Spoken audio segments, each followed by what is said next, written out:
Zagotovo je to moje novomašno geslo iz Markovega evangelija, da bi bili z njim.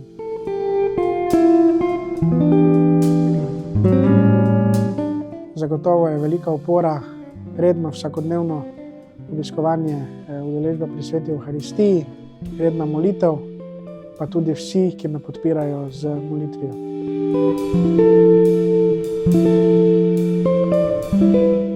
Neke posebne želje, kaj bi si želel obiskati, nimam, zelo rad pa romam v Medžugorje k Kraljici miru.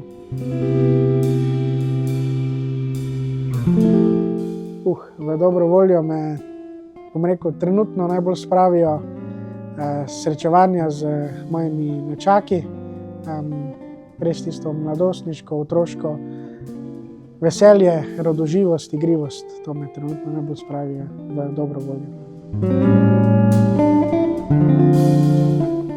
Moj najljubši praznik je zagotovo Velika noč, se mi zdi, ker je to, tisto središčni praznik naše vere, praznik veselja, praznik upanja, točno to poudarja, kar mora tudi vsak kristjan v svojem življenju imeti in izpolnjevati veselje, biti vesel, biti poln upanja in se mi zdi, da zato mi je ta praznik najbolj pri srcu.